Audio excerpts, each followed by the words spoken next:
Nous saluons l'Église ce soir dans le nom du Seigneur Jésus-Christ. Amen. Tunalamukia kanisa magharibi ya leo mjina la Bwana Yesu Kristo. Je vous prie de vous mettre. Namialika kusimama.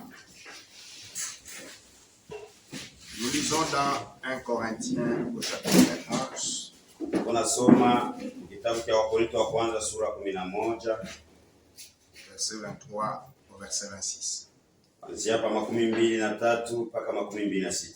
Seigneur, merci ce soir. Bwana asante magharibi Nous avoir réveillés, ulitulamusha, nous avoir gardés ulituchunga et avoir conduit nos pas dans ta maison. na kuongoza matua yetu nyumba yako.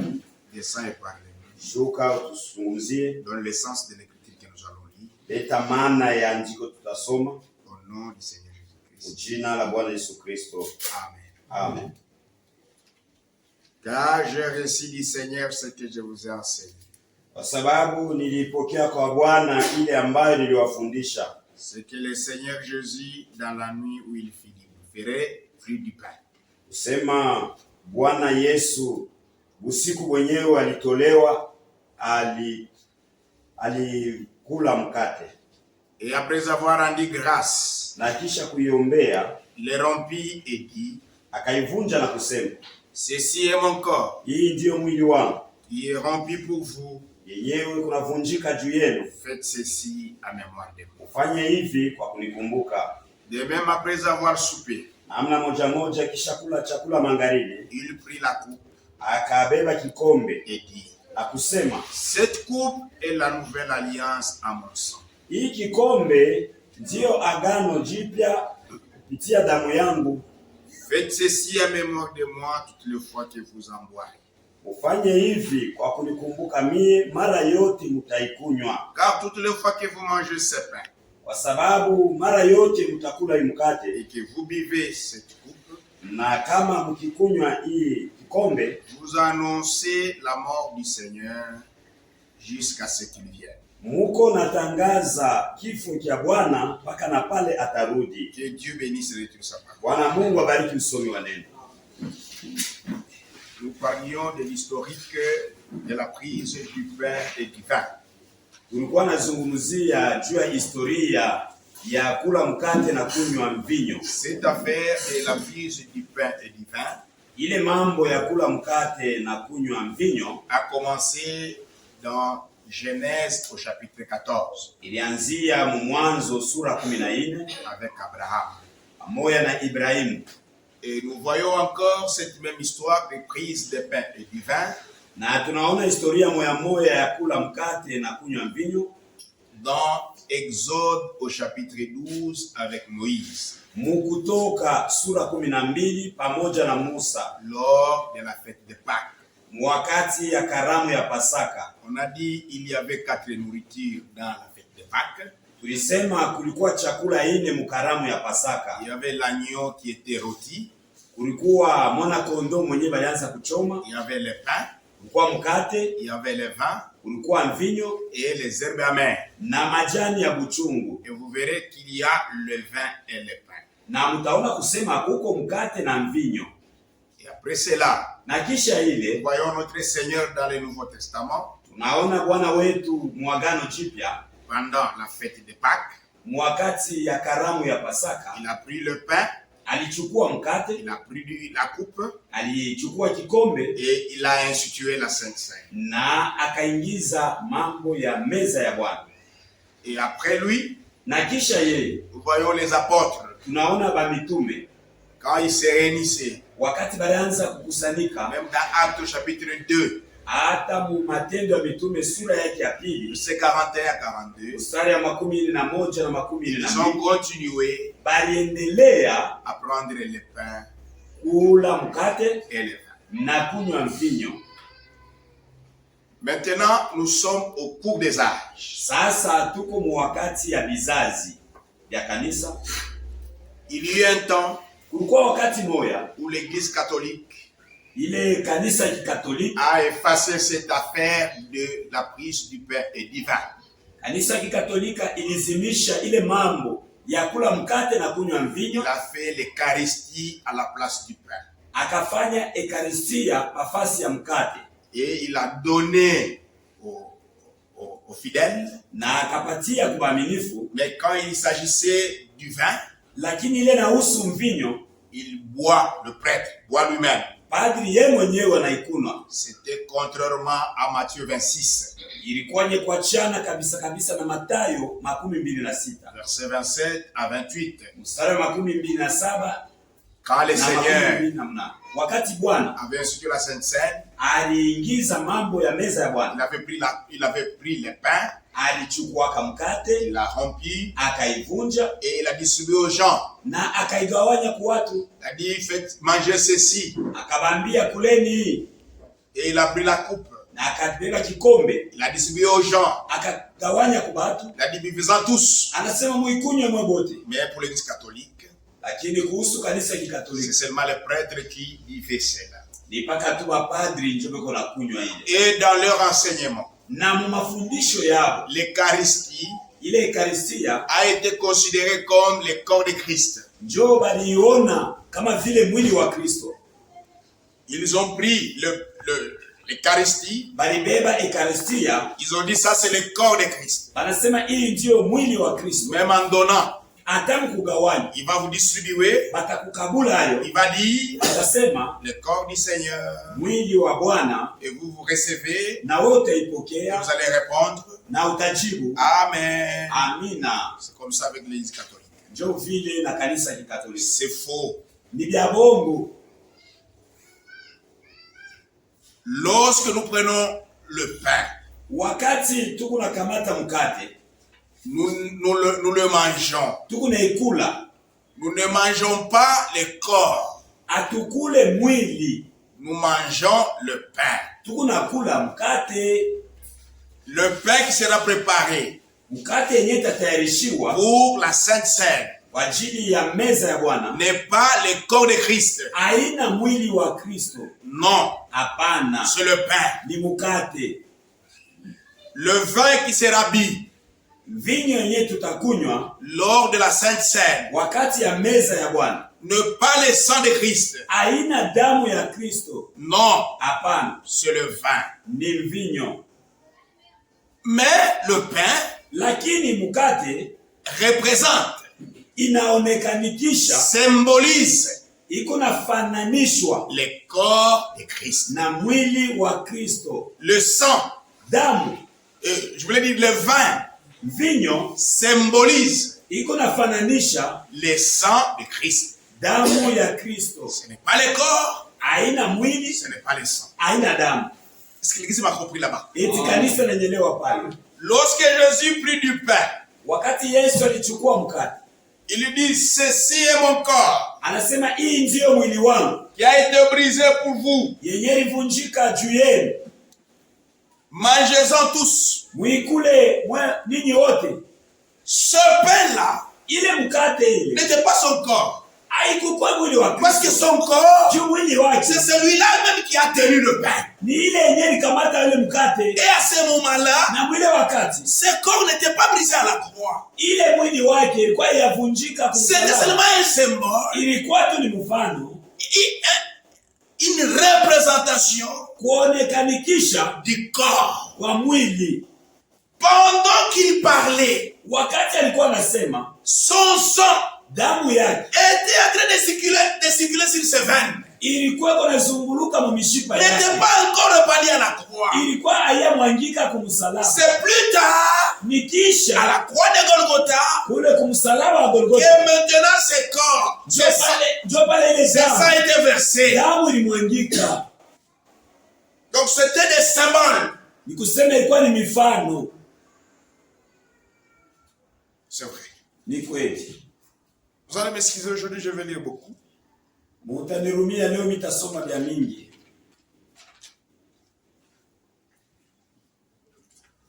Je prends vos Franck. Na beba ndugu Frank.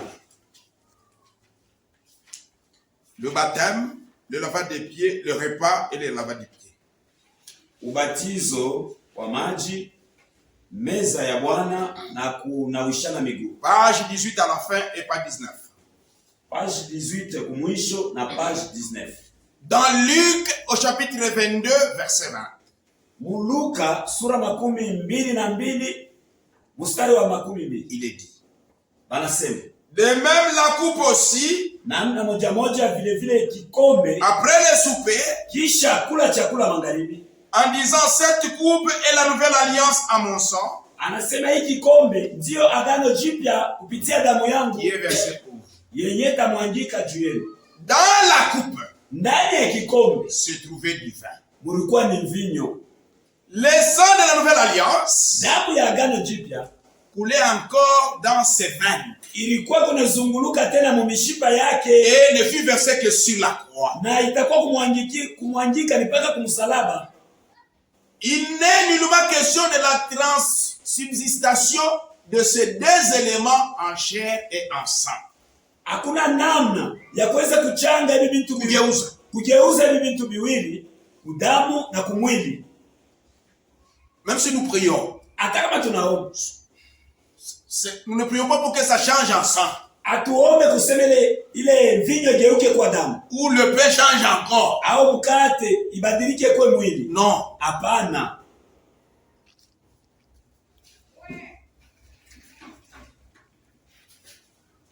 Il n'est nullement question de la transsubsistation de ces deux éléments en chair et en sang. Haina mambo ya kusema tugeuze ile mvinyo na ile mkate geuke ikuwe mwili na ikuwe damu, hapana. Ni le Seigneur, ni les disciples. Au Bwana mwenyewe au ba mitume. Non, mais littéralement son sang. Abakukunyweke damu yake. Non. Hapana. Car Jésus a dit. Juu Yesu alisema. Je vous le dis en vérité. Na niambia kwa ukweli. Que je ne boirai plus du fruit de la vigne. Kusema mimi sitakunywaka tena kumatunda ya muti. Il avait bu le fruit de la vigne. Alikunywaka matunda ya muti haina damu. Jusqu'à ce que le royaume de Dieu soit venu. Kufika paka na pale ufalme wa Mungu utakuja. Le pain, mukate et le vin na mvinyo représentent le corps et le sang de Christ. Inaonekanikisha damu na mwili wa Kristo. Mais il reste cependant pain et vin. Lakini hata vile inabakia paka mukate na mvinyo. Est-ce que l'Église a compris? Eti kanisa lelewa. Pensez que quand vous prenez le pain, vous avez mangé le corps de Christ. Ça, c'est catholique. Il est catholique. C'est vrai. Je prends le prophète.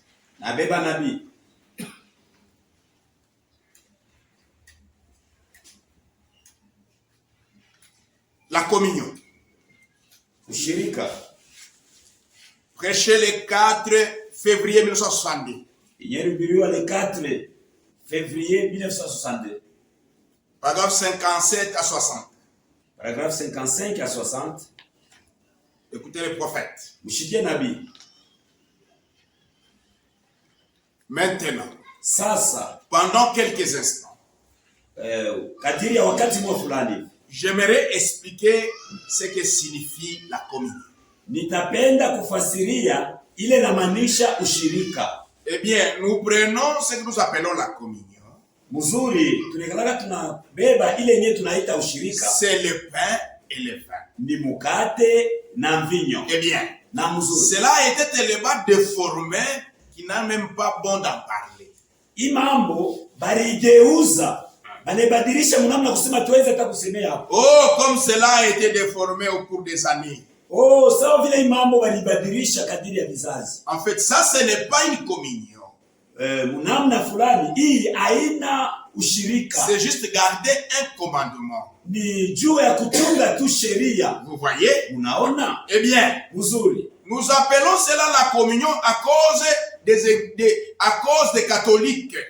Tukunaita hii ushirika kwa ajili ya Wakatolika. Qui associe cela à la Sainte Eucharistie. Benyewe kuna changa ile na ile Eucharistia takatifu. Laquelle est littéralement le corps du Seigneur Jésus. Yenyewe ile mukusema iko njo mwili wa Yesu Kristo. Mais ce n'est pas le corps du Seigneur Jésus. Lakini haina mwili wa Bwana Yesu Kristo. C'est seulement en commémoration de son corps. Ni juu tu ya kusherekea kwa mwili wake. Est-ce que l'Église a compris? Eti kanisa inaelewa Le pain mkate que nous allons prendre yenye tutakula représente, iko naonekanikisha, symbolise iko nafananishwa le corps du Seigneur Jésus. mwili wa Bwana Yesu Kristo. Mais Lakini ce n'est pas le corps. haina mwili wa Bwana Yesu Kristo. Les catholiques prennent le pain, Bakatolika beko nabeba mkate, ils disent ça c'est le pain. banasema hii ni mkate. Maintenant je veux prier Sasa hivi mimi naanza kuomba pour que ce pain change kusema hii mkate geuke encore. ikuwe mwili. Ils prennent du vin, Banabeba ils kikombe, disent nous allons maintenant prier. banasema hapa sasa tutaomba. C'est du vin, Hii ni vinyo, mais nous allons prier lakini tunaanza pour kuomba que ce vin sio kusema hii vinyo change en sang. igeuke kwe damu. Le prophète réagit. Nabii anajibu Je pale. continue. Mimi naendelea. Et peu importe le nombre de prêtres Hata wingi ya bapadri ou de prédicateurs au ya bahubiri ou la personne qui bénit cela, au mtu mwenyewe unabariki ile, c'est toujours du pain et du vin. itabakia paka mkate na vinyo. Même si nous appelons tous les prédicateurs Hata tunaita bahubiri bote de cette ville de Lubumbashi bamuhimu nje ya pour Lubumbashi prier sur le pain, tubaombele mkate, il restera toujours le pain. itabakia paka Ça ne mkate, changera jamais encore. haitabadilikake kwe mwili. Est-ce que l'église comprend? Eti kanisa naelewa hiyo. Nous ne venons pas manger le corps du Seigneur. Atukuyake kula mwili wa Nous Bwana, allons venir manger le pain, takuya kula mkate, mais en commémoration lakini muukumbusho du corps de Christ ya mwili wa qui Kristo a été brisé pour nous. yenye ilivunjika juu yetu. Est-ce que vous comprenez l'église? Eti unaelewa kanisa? Le prophète continue. Nabii anaendelea. Il n'y a aucun prêtre comme nous. Il n'y a aucun prêtre qui peut prier. Hakuna padri hata anaweza kuomba. On nous enseigne que Dieu est obligé d'écouter les prières des prêtres, d'écouter les prêtres lorsque celui-ci transforme la communion. Beko anatufundisha kusema Mungu anashurutishwa ajibu maombi hapa mapadri wakati wao naombele mkate badilike kwa Ce qu'ils appellent la communion, l'Eucharistie. ile wanaita ushirika. Pour qu'elle devienne le corps littéral du Seigneur Jésus. Juu igeuke kwa mwili akonekana ya Bwana Yesu. Le croyant prend donc cela. Waaminifu wanabeba ile mambo. Et c'est cela la communion. Na ile ndio ushirika. C'est faux. Ni vya bongo. La communion, Ushirika c'est parler à, ni kusema kwa, communier avec. kushiriki na mtu fulani. C'est avoir quelque chose auquel vous pouvez parler et qui vous répond. Ni kuwa na kitu kimwa fulani chenye mnaweza kukizungumzia, kukisemezea na kile kinanijibu. Si moi je parle à frère Nestor, Kama mimi nazungumza na ndugu il Nestor, ne me répond pas, ashinijibu, je n'ai pas communié avec lui. ni kusema sikushiriki. La communion, Kushiriki c'est lorsque je parle ni wakati mimi et nasema lui me répond. na yeye ananijibu. C'est ça le vrai sens de la communion. Ndio maana yenyewe ya kweli ya ushirika. C'est ça communier. Ndio kushiriki. Une hostie Ile hosti ne peut pas répondre. haiwezi kujibu. Ainsi, en réalité, Na mukweli la véritable communion, ushirika wa vya kweli c'est le Saint-Esprit qui répond. ni Roho Mtakatifu anajibu Quand vous lui demandez, wakati mnamlomba, et ensuite il y répond. na kisha ananijibu. C'est cela la véritable communion. Ile ndio ushirika wa vya kweli. Elle se prend comme un mémorial. Inabe La communion là. Elle se prend comme un mémorial de sa crucifixion. Ile ushirika inabebewa sawa ukumbusho wa mateso ya Bwana Et de sa résurrection. na ya ufufuko wake. Ce n'est pas une communion. Haina ushirika. C'est ainsi que nous l'appelons, mais ce n'est pas ça. Njoo hivi tu kunaita, lakini haina vile. C'est là, cette appellation vient de l'église catholique. Hii kuita kunatokea ku kanisa ya Qui Kikatolika considère cette hostie. benye beko naona ile hosti. Hostie, comment on appelle ça? La communion. Bale beko naona ile komonyo. Comme nous l'avons étudié l'autre jour, Sabile tulijifunza imashikwa dans l'ordre musawa, en parlant sur le paganisme contre le christianisme. kusemea yule wa kipagano na Kikristo. Qui considère cette petite hostie ronde comme étant le corps littéral de Christ. Benye beko naona ile komonyo kuwa sawa vile mwili ya kweli ya Kristo. Eh bien, na mzuri, c'est ce que l'Église catholique croit. Na ndio vile kanisa Katolika inaamini. Avez-vous déjà remarqué lorsque les catholiques passent près d'une église? Mshaka kuonaka Bakatolika wakati wanapita pembeni ya kanisa, ils font les signes de la croix. Banafanyaka alama ya msalaba. Ils ôtent les chapeaux. Banatosha mashapo et ainsi de suite. Na bingine bingine. Ce n'est pas à cause de l'église qu'ils font ça. Aina kwa ajili ya kanisa ndio wanafanya. C'est à cause de cette hostie qui est là à l'intérieur. Ni kwa ajili ya ile komonyo iko mule ndani ya kanisa. Est-ce que vous comprenez? Unaelewa? C'est corps que le prêtre transforme d'une hostie pour en faire un corps littéral de Christ. Ile mwili ile komonyo que le prêtre transforme yenye mapadri beko na ikibele badilisha pour en faire un corps littéral de Christ. Juba ifanye mwili yakonekana ya Kristo. Maintenant le prophète critique. Sasa nabii il dit cette hostie là, anakemea pale, anasema hii komonyo ile tous les rats et les souris peuvent l'emporter. Ile yenyewe bampanya banaweza wanaikula si vous mettez pas bien, kama muifinike mzuri. Les souris peuvent venir prendre. Mpanya anaweza kuwa na beba. Donc les souris ont pris le corps de Christ. Usema bampanya balibeba mwili wa Kristo. C'est faux. Ni vya bongo. C'est pas le corps de Christ. Haina mwili wa Kristo. Est-ce que vous comprenez? Même les pains que nous allons fabriquer, hata mkate yenyewe tutafanya, si nous ne les gardons pas bien, kama tuichunge mzuri, les rats et les souris peuvent venir manger. Banaweza kuwa wanaikula. Ils n'ont pas mangé le corps de Christ. Abakukula mwili wa Kristo. Ils ont mangé le pain. Mais qui est symbolisé comme corps de Christ. Lakini yenyewe kunafananishwa sawa mwili wa Kristo. C'est ça. C'est seulement un symbole. Ni mfano tu. C'est frère, on a le corps de Christ. Ce n'est pas le corps de Christ. Haina mwili wa Kristo.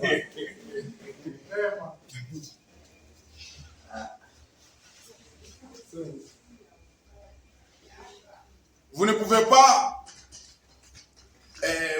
pas avec la pensée normale Amwezi na mawazo tu ya kweli concevoir qu'un petit morceau, un morceau de pain soit le corps de Christ. C'est impossible. Na mawazo ya kuendana, amwezi kubeba tu kipande ya mkate kikuye mwili ya Kristo. Kama kichwa kisha kuenea, hautasema kile kipande kale kama mkate kutakukaburia ndio corps de Christ unakuria. Hapana.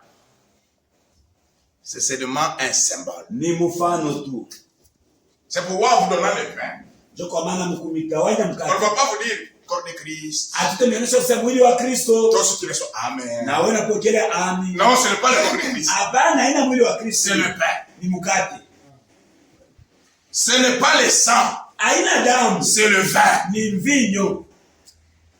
C'est vrai. Ni kweli. Paragraphe 134. Paragraphe 134. Toujours la communion du 4 février 60.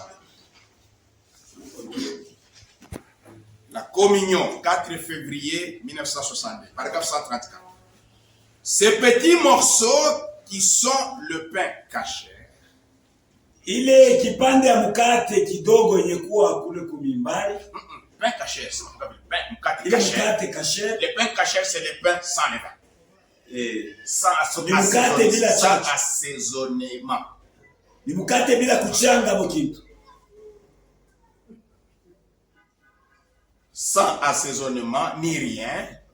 Bila kuchanga mokitu hata lesquels représentent le corps du Seigneur.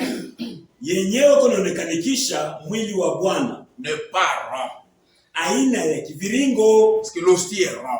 Juu ile hostia iko. C'est brisé en morceaux de différentes formes. Banaivunja vipande vya kuachana. C'est parce que ça représente son corps brisé qui a été brisé pour nous. Juu ile inaonekanikisha mwili yenye ilivunjika juu yetu. Et que Dieu accorde ses bénédictions à tous ceux qui le mangeront. Na kusema Mungu apatie baraka wale wote wataikula. Eh bien, na mzuri. Ce n'est pas le corps. Haina mwili. Ça représente seulement. inaonekanikisha tu mwili. Je n'ai pas le pouvoir, moi William Branham. Mie Branham shina na mamlaka. Personne d'autre Na mtu hata yeyote n'en a pour faire cela autre chose que le pain. aweze anibadilishe kwa mambo mengine kama tu ni mkate. Est-ce que vous comprenez? Eti unaelewa? Même le prophète Hata nabii ne peut pas dire hawezi je kusema. vais prier pour que ça soit les sangs.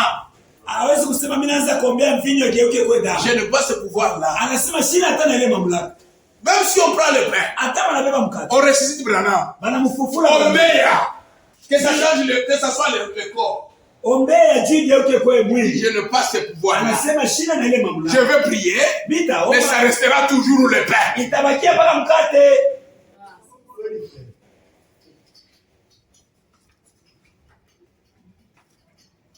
C'est vrai. Ni kweli. Donc c'était l'enseignement catholique. Nikusema hili ilikuwa ni mafundisho ya Kikatolika. De dire Ya kusema que le pain, mkate c'est le corps. ni mwili. Permettez-moi que je lise toutes les citations que j'ai prévues en rapport avec ça et je vais continuer. Muniruhusu nisome mabroshiri yote nilikuwa nayo. Niseme pa imam. La communion du 12 décembre 65.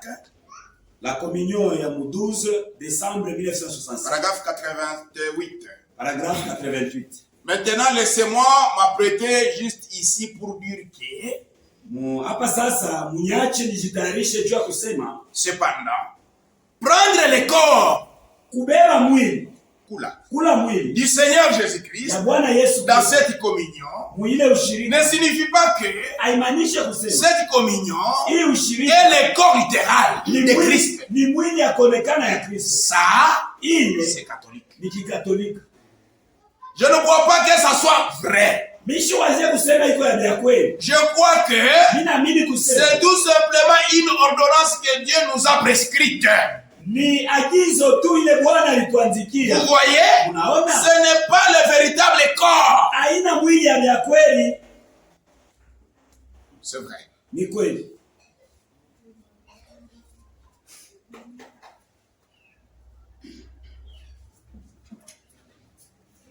J'ai encore prévu l'ordination des ministres. L'ordination des ministres. 4-11-62. Le 4-11-1962. Paragraphe 60 à 63. Paragraphe 60 kufika 63. Je commence au paragraphe 61. Inaanzia pa paragraphe 61. Bon. Muzuri. Le pain. Mukate. Les catholiques disent que c'est le corps littéral. Bakatolika wanasema njoo mwili yenyewe kuonekana. Et c'est ce passage-ci de l'écriture qu'ils utilisent dans 1 Corinthiens 11. Nani andiko beko natumikisha Wakorintho wa kwanza sura 11. Il dit, Jésus a dit, anasema Yesu alisema, prenez, mangez, ceci est mon corps. Mukule ni mwili wangu. Le protestant dit, protestant tina bo banasema, ça représente le corps. Inaonekanikisha mwili. Les catholiques disent, Bakatolika banasema, c'est le corps. Ni mwili yenyewe. Le prêtre a reçu de Dieu le pouvoir de transformer l'hostie en corps littéral de Christ. Mapadri balipewa mamlaka ya kubadilisha komonyo ikwe mwili wa kuonekana wa Kristo. Oh, si vous remarquez, kama munaangalia, le corps de Jésus-Christ mwili wa Yesu Kristo n'avait pas encore été offert. Ilikuweka bado haijatolewa. Quand il a dit, wakati alisema, ceci est mon corps, hii ni mwili wangu, il a rompu le pain. Alikata mkate et il a dit, na akasema, prenez et mangez, ubebe na mkule, ceci est mon corps. Hii ni mwili wangu. Son corps mwili wake n'avait pas encore été brisé. Ilikuweka bado haijavunjika. Le passage même de l'écriture, andiko ya yenyewe iko nasema, la chose même qu'ils utilisent, ile yenyewe andiko beko na tumikisha, condamne leur propre doctrine. Iko na komanisha mafundisho yao wenyewe. Voyez? Unaona? Jésus a pris le pain, Yesu alibeba mkate, il l'a rompu, akaivunja, et il leur a donné en disant, ceci est mon corps, hii ni mwili wangu, prenez ceci, prenez mangez. Muibebe na muikule. Il était là, alikuweka yeye mwenyewe pale, il se tenait là dans son corps. Alikuweka pale mwili wake. Celui-ci n'avait pas encore été brisé. Yesu alikuwa bado hayavunjika. Mwili wake alikuwa hayavunjika. Oh, de toute façon, mnamna yote. Les écritures ne mentiront pas. Maandiko haitalandana. Elles resteront claires en tout temps. Itabakiaka wazi wakati wote. Donc nous croyons ça. Ce n'est pas le corps, mais plutôt ça représente le corps. Ça, c'est le prophète qui parlait. Maintenant, écoutons le docteur. Dans le christianisme traditionnel.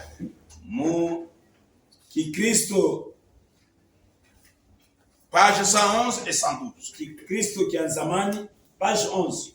111. Page 111. Et page 112. Na page 112.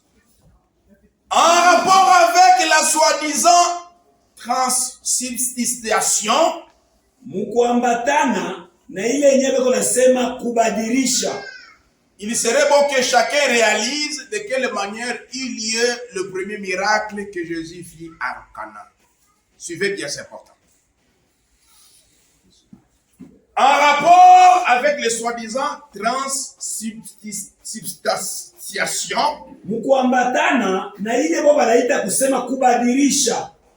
Il serait bon ilipasha kwa mzuri que chacun réalise kusema kila mtu aione de quelle manière munamna gani il y a le premier miracle que Jésus fit à Cana. Nilikuwa ni muujiza gani ile Yesu alifanyaka kwa Kanani. Ils étaient dans une fête. Balikuwa kama karamu moja. Ils buvaient. Balikuwa nakunwa. Le vin est terminé.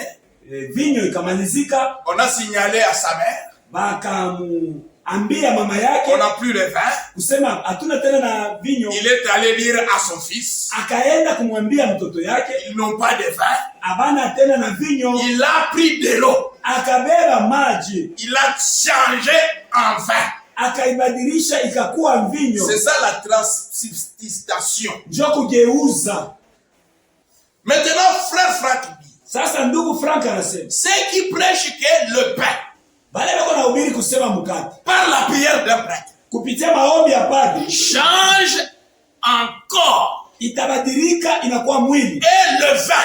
Na mvinyo. Par la prière d'un prêtre. Kupitia maombi ya padri. Change en sang. Itabadilika inakuwa damu. Il dit faites attention. Anasema la transformation. Kubadilishwa. Lorsque le premier miracle de Jésus fut fait. Wakati muujiza wa kwanza wa Yesu ulifanyika. Savez-vous qu'est-ce qu'il y a eu? Unajua ni nini ilikuwa? Ceux qui ont pris le vin. Bale balikunywa mvinyo. Et qu'il n'y avait plus de vin. Na kusema kukuweke tena. Jésus a pris l'eau. Yesu alibeba. Il a changé. Akaibadilisha. En vin. Inakuwa mvinyo. Lorsqu'ils ont pris cette eau là changé. Wakati balikunywa ile maji iligeuka kuwa mvinyo. Ils n'ont pas bu l'eau. Abakukunywake maji. Faisant semblant que c'était le vin. Même l'odeur. Ata harufu. Même les goûts. Ata onjo. Étaient le vin et non pas l'eau. Ilikuwa ni mvinyo lakini hapana maji. Parce que c'est déjà changé. Ilikuwa kubadilika. Mais il dit lorsque nous prenons la Sainte Seine. Na nasema wakati tunakula meza ya Bwana. Même si on priait comment. Ata tunaomba namna gani. On ne va pas changer ça en véritable chair de Christ. Hatutabadilisha mkate ikuwe mwili ya kuonekana. C'est-à-dire vous prenez le pain. Ni kusema nakula mkate. En mangeant. Huko natafunya. Vous sentez que vous mangez la viande. Unasikia sawa unakula nyama. Parce que c'est déjà changé encore. Juu ilibadilika inakuwa nyama. Vous prenez la coupe. Au unabeba kikombe. En buvant. Mkunywa. Comme on a déjà changé par la prière. Ça veut dire ça kubadilishwa kwa maombi. Vous sentez vous êtes en train de boire le sang. Unasikia unakula. C'est ça la transformation, non? Ile ndio kubadilishwa. Ça a été fait en Cana. Ça veut dire ilifanyika kwa Kanani. Mais ce n'est pas ça. Lakini haina vile. C'est une fausse doctrine. Ni mafundisho ya bongo. Branham le prophète l'a condamné. Ndugu Branham nabii alikemea. Et l'enseignant continue à nous fixer. Na mwalimu anaendelea kuipanga vizuri. C'est vrai. Je continue. Il transforme l'eau en vin.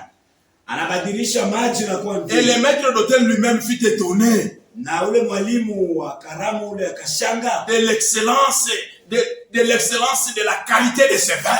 Munamna mzuri ya ile vinyo. Ils ont dit où est-ce que tu étais pour donner ce vin en retard? Anasema ulikuwa on sert d'abord le juu kuleta vinyo mzuri, banapatia naka Ils ont goûté, ils ont senti que réellement c'est changé en vin. Bali kunywa na balisikia vya kweli kusema ilikuwa ni vinyo. Ce vin qui provenait de l'eau était bien meilleur que les vins qu'ils avaient été distribués auparavant. Vinyo yenyewe ilitokea kumaji ilikuwa mzuri kuliko ile yenyewe baligawanya mbele. Les gens ne buvaient pas l'eau en faisant semblant que c'était du vin. Bato wakwanze kunywa mai lakini beko nafanya saa beko na kunywa vinyo. Non. Hapana. Au contraire, ils buvaient du vrai vin. Balikuwa na kunywa vinyo ya mzuri. Mais aujourd'hui, lakini leo pas une seule personne hakuna hata mtu mmoja mangeant l'hostie eko na kunywa komo n'a pu remarquer que celui-ci aurait été changé en viande. Anakuwa kuona kusema hii komonya na geuka inakuwa nyama. Et de même concernant les vins. Na namna moya moya ile inahusu mvinyo. N'est-ce pas tout ceci un culte de mystère? Aina vile hii yote kuni ibada tu ya siri. Celui qui mange le pain, ule unakula mkate, il trouve le goût du pain. Atasikia onjo ya mkate. Celui qui boit le vin, ule unakunywa mvinyo, il trouve le goût du vin. Atasikia onjo ya mvinyo. C'est seulement la représentation. Ni konekanikisha. C'est un symbole. Ni mfano tu. C'est catholique de penser que ni kikatolika kuanza kusema c'est le vin. Ni ce vin c'est le sang. Hii mvinyo ni damu. Ou au ce pain hii mkate c'est le corps. Ni mwili. Non frère. Hapana ndugu. C'est une représentation du corps. Ni konekanikisha kwa mwili. Et une représentation du sang. Na konekanikisha kwa damu. C'est ce qui a été enseigné au cours des âges. Njoo mafundisho walifundisha kadiri ya vizazi. C'est vrai. Ni kweli. Mais lakini Dieu avait dit, Mungu alisema mon peuple ne sera plus jamais dans la confusion. Taifa yangu haitabaki kama mumuvurugu. Je restaurerai. Nitarudisha la véritable Sainte Seine qui était auparavant. Meza ya Bwana ya kweli ilikuwa kumwanzo. Sera restaurée dans l'église. Itarudishiwa mkanisa. Je rétablirai toutes les choses. Nitatengeneza kila kitu. Comment je le ferai? Nitaifanyaka namna gani? Voici, je vous enverrai Élie le prophète. Tazameni nitamitumia Elia nabii. Et Dieu nous a envoyé un prophète. Na Mungu alitutumia nabii. Pour restaurer juu ya kurudisha toutes choses. Kila kitu. Comme c'est écrit dans Matthieu 27. Sabile na ndiko. Matthieu 17. Sabile na ndiko Mathayo 17. Matthieu 17. Mathayo 17. Verset 10 à 11. Mstari ya 10 na 11. Les disciples lui firent cette question. Pourquoi donc les scribes disent-ils Élie doit venir premier? Il répondit. Il est vrai qu'Élie doit venir et rétablir toutes choses. Tout ce que l'église catholique a dérangé par la venue de Frère Branham doit être ramené selon les Saintes Écritures. C'est la parole de Dieu de nouveau sur la terre. La même parole qui a été prêché par Paul et le prêché au temps du soir. La même église qui était effacée et de nouveau sur la terre. Dieu achève son œuvre. C'est pourquoi tout devrait être restauré. Le ministère restauré. L'ordre restauré, la doctrine restaurée, le mariage restauré, les dons restaurés, toutes choses conformément aux Saintes Écritures. C'est vrai. C'est pourquoi toutes les églises qui ont refusé le ministère de Frère Branham sont dans la confusion. Ce n'est pas l'église qui était au jour de la Pentecôte. L'église de la Pentecôte qui a été restaurée, c'est nous. C'est vrai. Maintenant, nous terminons avec l'histoire. Prenons maintenant la qualité du pain et du vin à prendre. ya mkate na mvinyo yenye tunapasha kula. La qualité des pains. Hali ya mkate. À prendre. Yenyewe tunapasha kula. C'est quel pain? Ni mkate gani?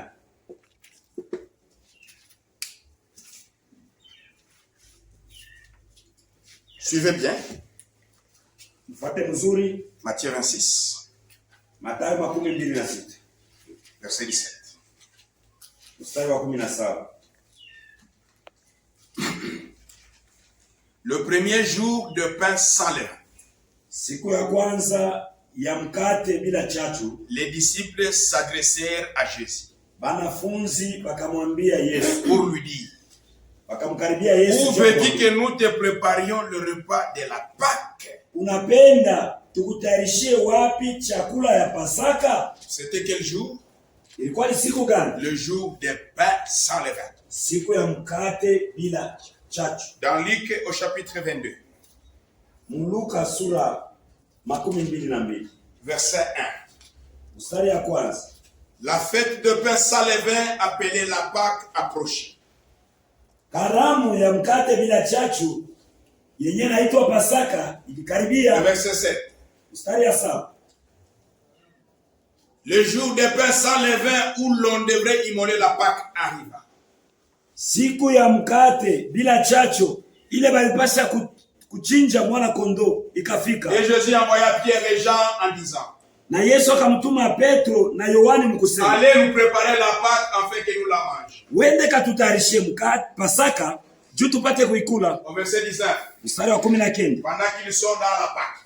Wakati walikuwa Pasaka. Dans la fête des Pâques. Mukaramu ya Pasaka. Ensuite il prit du pain. Kisha akabeba mkate. Quel pain? Mkate gani? Le pain préparé pour la Pâque. Mkate yenyewe itayarishiwa juu ya Pasaka. L'exemple a bien suivi là-bas. Eti kanisa nafuata pale mzuri. C'est le pain préparé pour la Pâque. Ni mkate itayarishiwa juu ya Et Pasaka. après avoir rendu grâce, Na kisha kuiombea, il le rompit. akaivunja. Il leur donna en disant. Akabapatishia mkusema. Ceci est mon corps. Hii ni mwili wangu. Qui est donné pour vous. Yenyewe lipewa juu yenu. Faites ceci en mémoire de moi. Mfanye hivi kwa kunikumbuka. Donc, quel pain il faut prendre? Umbe ni mkate gani napasha kula? Le pain qui a été destiné pour la fête de Pâques. Ni mkate yenyewe itayarishiwa juu ya karamu ya Pasaka. Pas n'importe quel pain. Aina mkate yote. Maintenant, à la fête de Pâques. Sasa kwa karamu ya Pasaka. Quel pain était utilisé? Ni mkate gani balianza kutumikisha? Lisons Exode.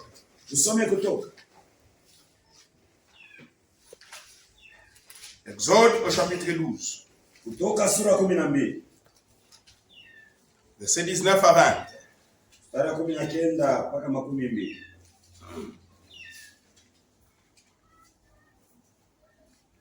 Pendant 7 jours, kadiri ya siku 7, il ne se trouvera point de levain dans vos maisons.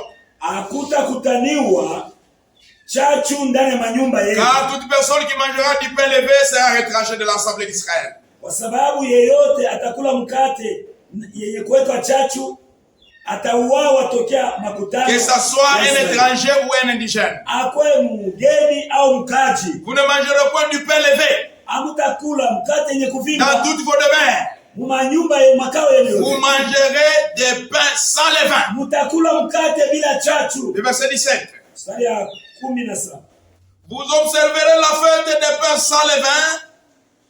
Mutasherekea karamu ya mkate bila chachu. Car c'est en ce jour même que j'aurai fait sortir vos armées du pays d'Égypte. Juni mwile siku jomole nilitoshaka majeshi yenu mu Misri. Vous observerez ce jour comme une loi perpétuelle pour vos descendants. Mutakuwa na sherekea hii siku kama vile sheria ya lote na juu ya watoto yenu. Lévitique chapitre 2 verset 4. Walawi. Lévitique. Walawi chapitre 2 verset 4. Mstari ya 2 sura kufika pa hii. Si tu fais une offrande de ce qui est cuit au four, kama unafanya toleo ya vile vyenye kuchomewa mfuru, qu'on se serve de fleurs de farine. Qu'on se serve de fleurs de farine. Babitumikishe na bunga. Et que ça soit des gâteaux sans levain. na ikuwe ile magato ya bila chachu pétri à l'huile, yenye balichanga na mafuta, et que des galettes sans levain arrosées d'huile. na ikuwe magaleti ya bila chachu yenye balimwangia mafuta. Exode Kutoka chapitre 13 sura ya 13 verset 3 mstari ya 3 jusqu'au verset 7. fika kwa mstari ya 7.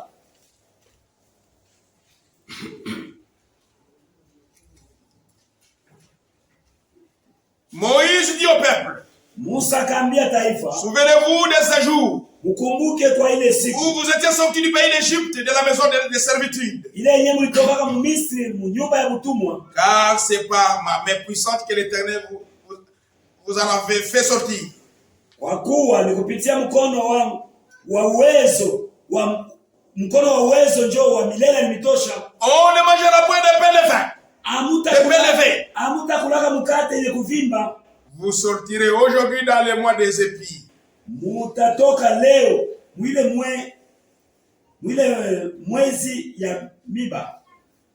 C'est donc vous allez continuer la lecture. Unaweza kuendelea na usomi. Donc vous comprenez que mutaelewa kusema le pain qui a été utilisé à la fête de Pâques, mkate balianza kutumia kwa karamu ya Pasaka, c'était le pain ilikuwa ni mkate sans levain, bila chachu,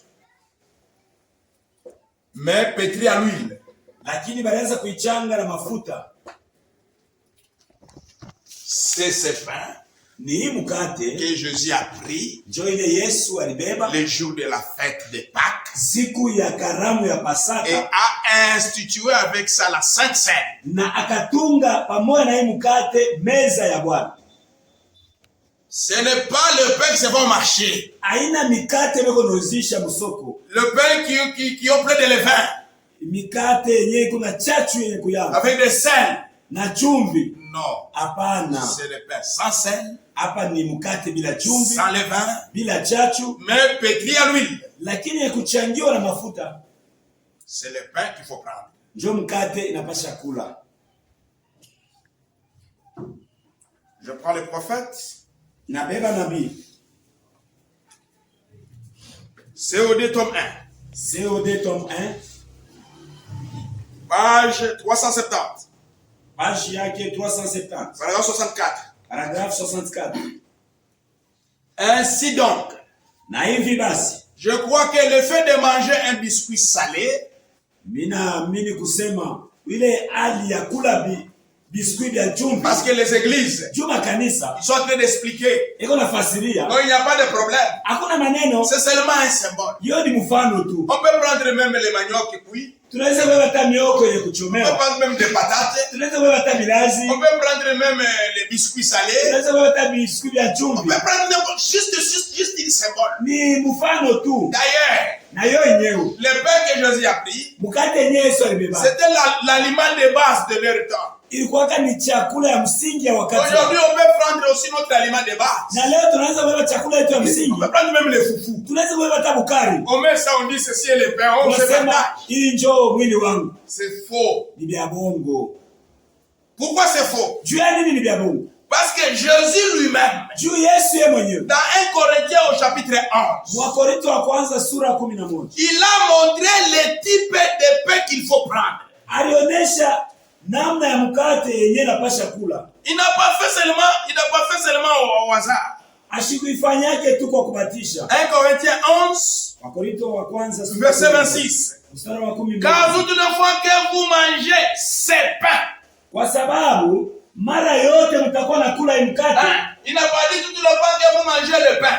Ashikuseme mara yote mtakula mkate. Toutes les fois que vous mangez ces pains, mara yote mtakuwa nakula hii le pain qui a été préparé pour la Pâque, mkate yenyewe itarishiwa le pain sans levain. Mkate bila chachu. Toutes les fois que vous mangerez ces pains, mara yote mtakuwa nakula mkate.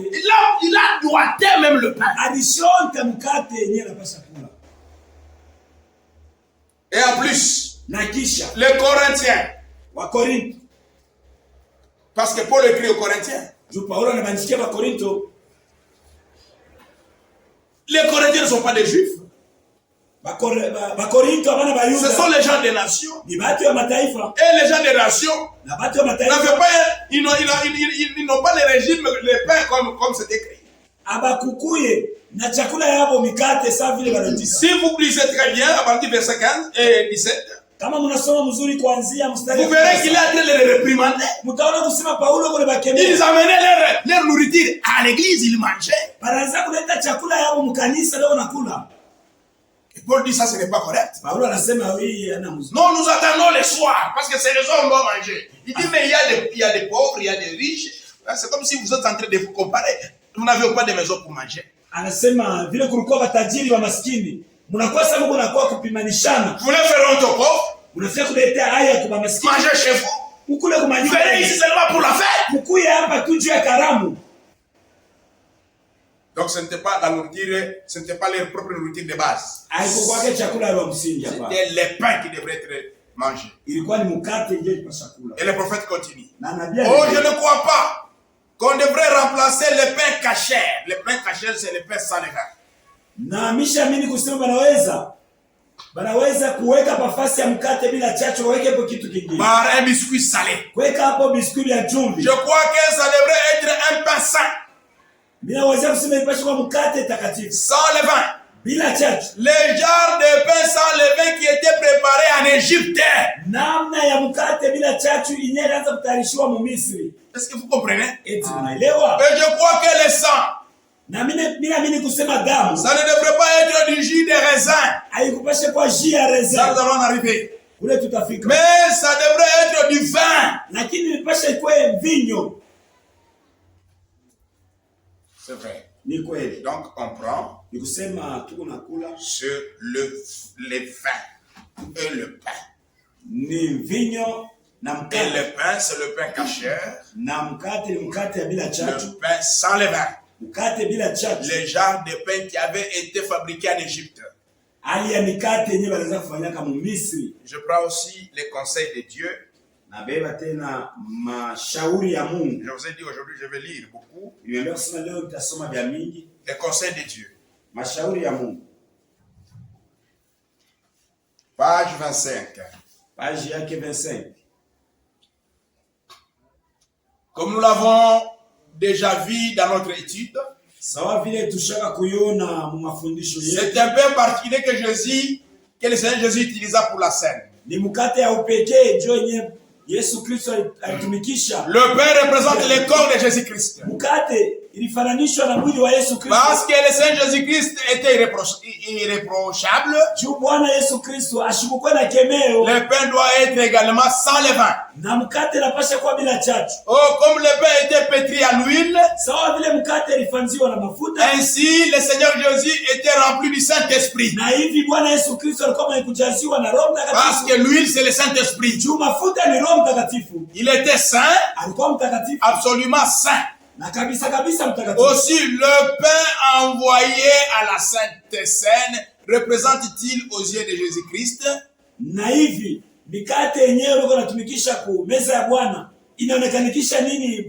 Dans sa pureté et dans sa sainteté. Le pain doit être sans levain. Pourquoi? Parce que Jésus était sans péché.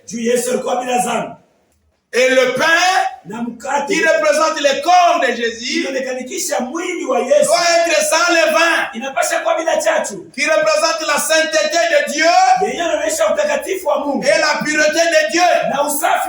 Parce que notre Dieu est pur et notre Dieu est saint. Et le corps de Christ est saint. Alors comme le pain représente son corps, ainsi on ne mélange rien d'autre dans ce pain-là. Mais remarquez,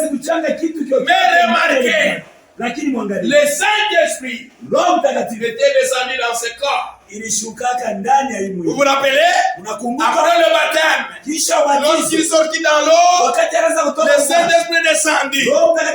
C'est ainsi, le pain là, on doit y mettre de l'huile. Et on doit les pétrir ensemble pour montrer que le corps de Christ était rempli du Saint-Esprit. Est-ce que l'Église comprend bien? Et nous aussi, l'Église, comme corps de Christ, le même esprit qui était dans le corps de Christ est retourné dans l'Église. C'est pourquoi nous devons mettre seulement le pain mais pétri à l'huile, sans vin et sans assaisonnement ni levain. Je crois que c'est clair.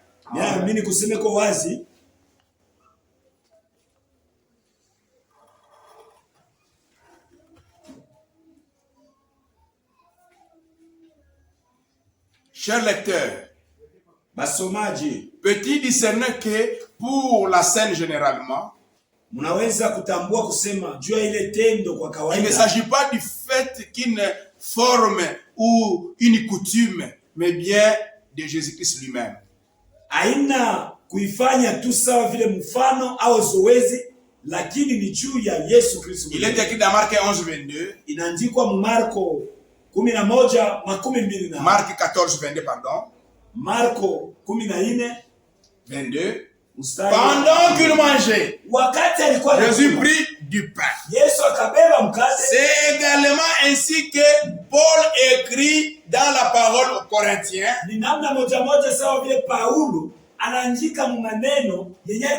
Précédemment cité, ce n'était pas de la pâtisserie ou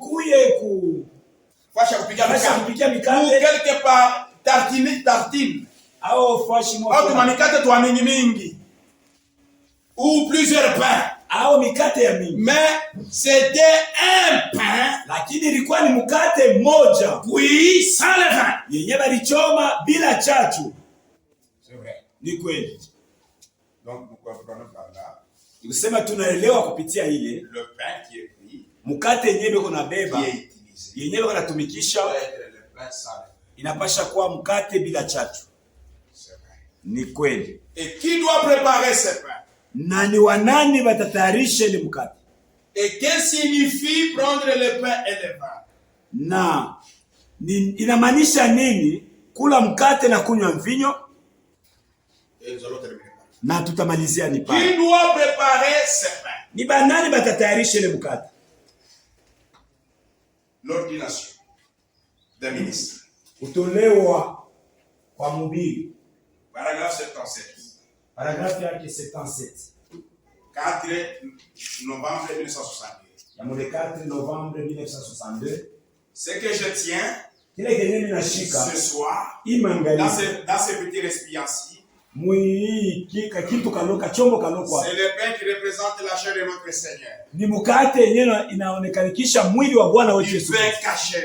Mwili wa bila chachu. Qui a été préparé par des mains chrétiennes. Mkate wenyewe ulitayarishiwa umikono ya Bakristo. Et maintenant, il nous est présenté comme un signe du corps brisé de notre Seigneur. Na sasa banatuletea hayo kama vile mfano wa Bwana Yesu Kristo. Qui doit préparer ce pain caché? Ni banani batatayarisha mkate wa bila chacho? Qui doit le préparer? Ni banani batatayarisha?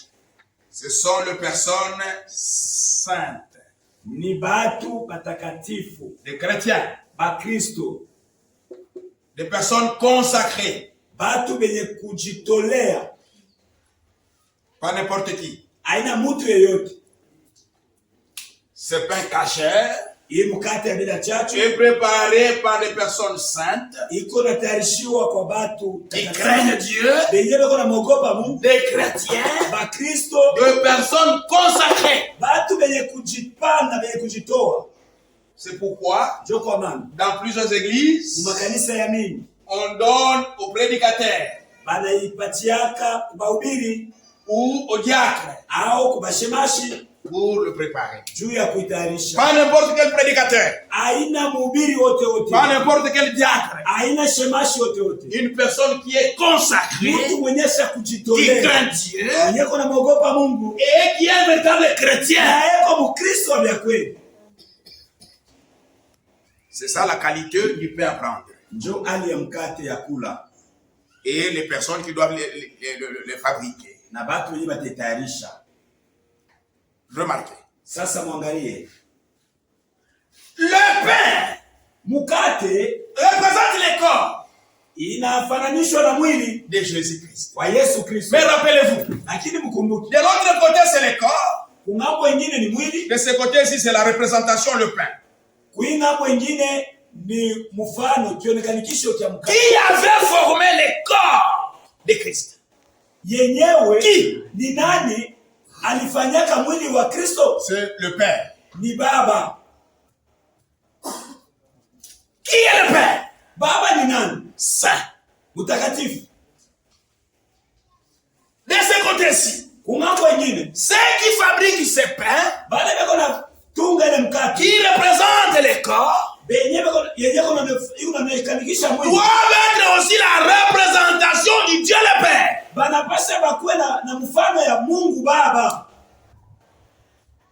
C'est vrai. Jésus dans Hébreu dit, il n'a voulu ni sacrifice ni offrande,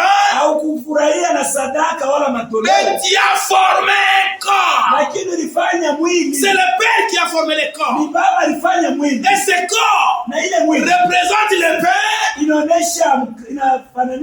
ceux qui en fabriqueront le pain seront aussi une représentation du Dieu le Père. Des personnes consacrées. Saint. Pas ceux qui blaguent avec les choses de Dieu. C'est vrai. Qu'est-ce que signifie les levains? Alors rapidement. Le levain signifie des choses. C'est pourquoi on n'a pas voulu le mettre dans ces pains.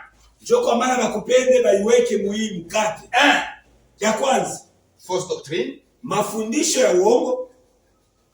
2. Ya pili, vie impure. Maisha ya kuchafu ou péché. Au zambi. C'est ça la signification du levain. Ndio maana ya chachu.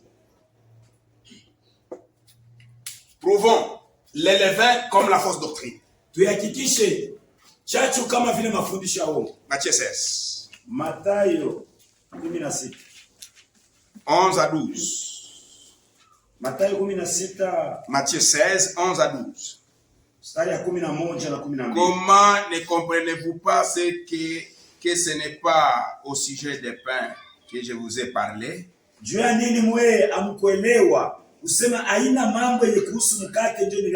Gardez-vous du levain des pharisiens et des sadducéens. Alors il comprit que ce n'était pas du levain, du pain, qu'il avait dit de se garder, mais de l'enseignement des pharisiens et des sadducéens. Pale sasa wa mitume bakaelewa kusema haina juu ya chachu ya kumkate ile yenyewe walikuwa wanabambia bajichunge nayo, lakini ni juu ya mafundisho ya biabongo ya bafarisayo na basandukayo. Le vin comme une mauvaise vie, vie impure, vie de péché. Chachu kama vile maisha ya buchafu. 1 Corinthiens 5 verset 6 à 8. Wakorintho wa kwanza 5. C'est bien à tort que vous vous glorifierez. 1 Corinthiens 5, 6 à 8. C'est bien à tort que vous vous glorifierez. Ni mzuri ni kudanganika njoo kwenye mkunenda mkujika. Ne savez-vous pas qu'un peu de levain peut lever toute la pâte? Amujue kusema chachu kiloko inaweza kuvimbisha mkate. Faites disparaître le vieux levain.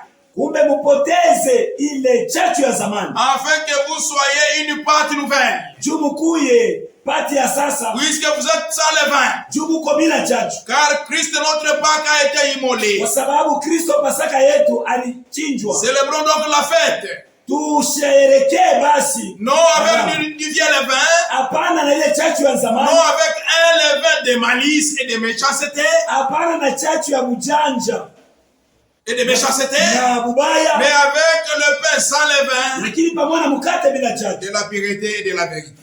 Ya ukweli na ya usafi. C'est pourquoi on ne mélange pas le levain dans ses pains. Ndio kwa maana abachangake chachu mwile mkate.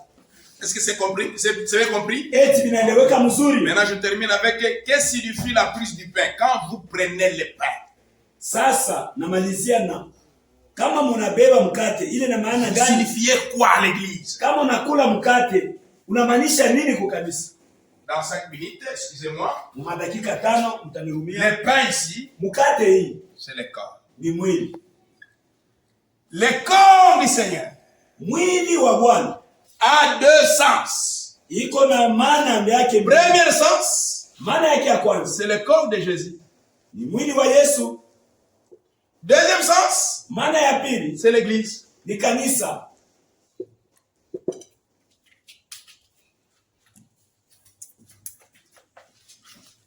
Le corps de Jésus, mwili wa Yesu, c'est le corps littéral de Jésus. Ça symbolise le corps littéral de Jésus. Iko naonekanisha mwili ya kuonekana ya Yesu. Deuxièmement, ya pili, ça représente le corps église. Iko na fananishwa na kanisa. Parce que église, c'est le corps de Christ. Ni mwili wa Kristo. Ephésiens 5. Wa Efeso 5. 22 à 23. 23. Femmes, soyez soumises à vos maris comme au Seigneur. Wanawake mko batiifu kwa Bwana. Car le mari est le chef de la femme. Kwa sababu Bwana ndiye mkubwa wa mwanamke. Comme Christ est le chef de l'église. Sawa vile Kristo ni mkubwa wa kanisa. Qui est son corps. Mwenye kwa mwili wake. Et dont il est le sauveur. Na ile yeye mwenyewe ndio mwokozi wayo. Donc le Seigneur c'est le corps. Nikusema Bwana. Donc l'église c'est le corps du Seigneur. Nikusema kanisa ndio mwili wa Bwana. Dans 1 Corinthiens au chapitre 10 verset 17. Wakorintho wa kwanza sura 10. Puisqu'il y a un seul pain. Kwa sababu kuku mkate moja.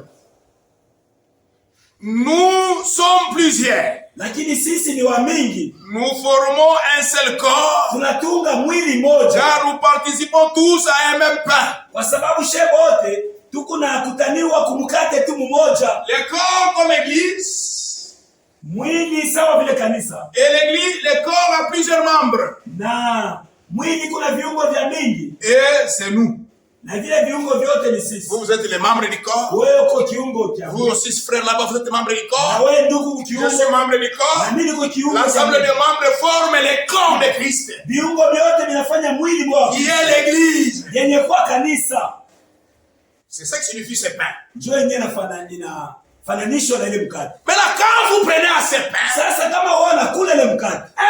Ya kwanza. Vous signalez à l'église. Unaambia kanisa. Et vous participez à la souffrance du corps de Jésus, le corps littéral de Jésus à la croix. Kusema mina unganishwa kumateso ya Bwana kumsalaba. Kia pili. Vous signifiez que huku naonesha kusema vous êtes aussi l'un des membres du corps qui est l'église. Huku mmoja wa wanamemba wa kanisa.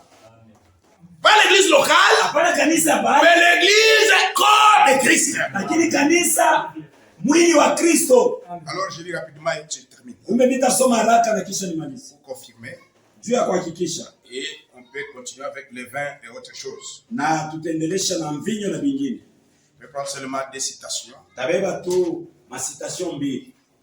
Et une lettre circulaire, je termine.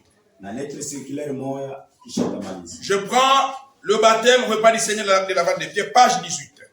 Nabeba ubatizo wa maji, meza ya Bwana na kuogeshana miguu. Lors de la communion biblique. Wakati ya ushirika wa kibiblia. Quand vous mangez le pain ici. Wakati unakula mkate hapo. On utilise du pain sans levain. Banatumikisha mkate bila chachu. C'est dans la prière que ce pain est consacré et béni. Ni mumaombi njele mkate unatolewa na kubarikiwa. Ensuite, na kisha il est rompu et distribué. Inavunjiwa na inagawanyiwa.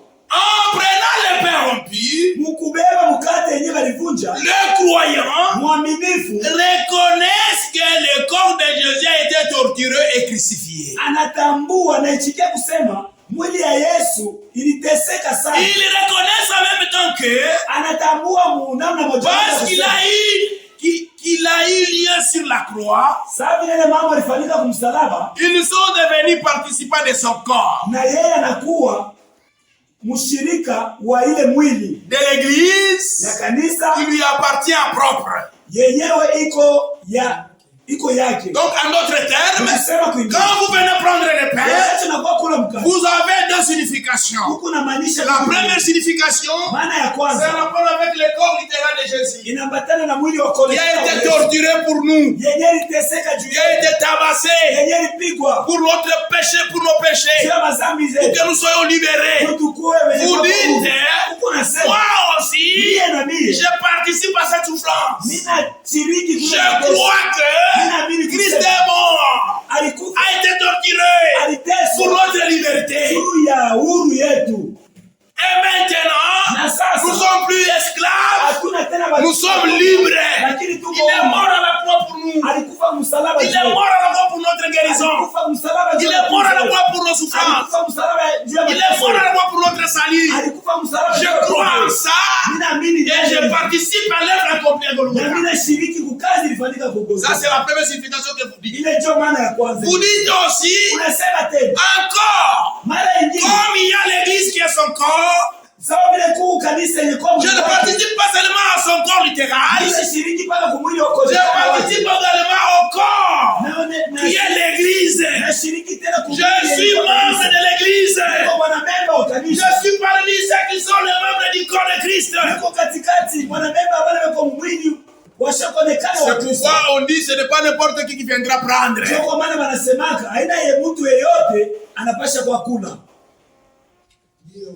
Je termine. La communion. 12-12-1965. Le 12-12-1965. Je deviens rapide parce que j'ai déjà dépassé le temps. J'ai déjà dépassé. Paragraphe 64. Paragraphe 64. Cette communion n'est-elle pas tout simplement quelque chose dont je m'approche? Un ordre en disant. Un ordre.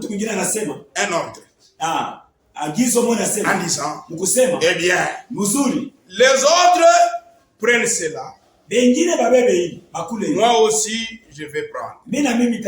Cette communion n'est pas seulement quelque chose que tu veux dire, hey, comme tel aussi a mangé. L'autre aussi a mangé. Tel aussi a. Donc moi aussi je vais prendre. Ce n'est pas ça. C'est que le prophète dit. C'est une révélation que je suis une partie de lui et je suis une partie de vous. Je suis une partie de vous, Église. Je suis aussi une partie de Christ. Que je vous aime et je l'aime. Et ensemble, nous prenons ceci comme un symbole de notre amour envers Dieu et de notre amour et de notre communion fraternelle les uns avec les autres. C'est ça la signification. C'est vrai. Et pour terminer, je prends la condensée de lettre circulaire. C'est la lettre octobre 2013. Lettre octobre 2013. Page 16. Page 16. Que dit l'enseignant aussi?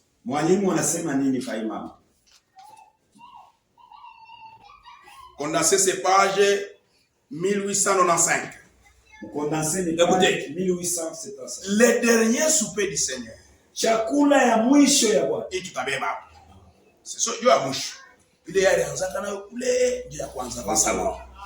dernier souper du Seigneur. Chakula ya mwisho ya Bwana doit être comme le premier. Inapasha kuwa sawa vile ilikuwa ya kwanza. Avec un pain na mkate moja et une coupe na kikombe kimoja. Et non pas des centaines de petits verres. Na ina mapele ya mingi. Sur un plateau. Anaiweka pa plateau. Comme il est lisable dans beaucoup d'églises. Sawa vile beko natumikisha makanisa ya mingi. Pour l'église de Christ.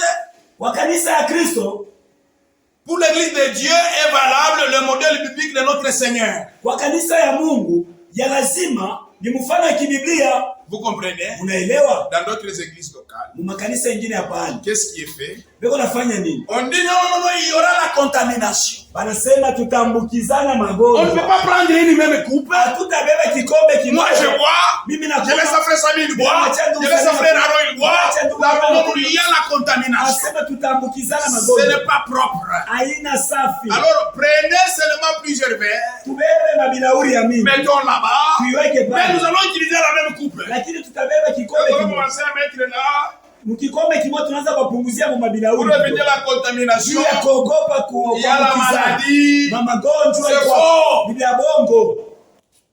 Quand on a déjà prié, Wakati basha kuomba, tout est purifié par la prière. basha kutakasiwa kwa maombi. Nous allons prendre Tutaikunywa, sur la même coupe. tutaikunywa mu kikombe kimoja. C'est vrai. Ni kweli. C'est ça la véritable Sainte Seine. Njoo meza ya Bwana ya vya kweli. Pardon pour le temps passé. Nisamee juu ya wakati Nous tenons les roues pour la prière. tutasimama juu ya maombi. Et remercions le Seigneur Tumpigie Bwana asante pour nous avoir donné la révélation dans juu ya ce temps de la kutupatia ufunuo. Prions le Seigneur pour ça.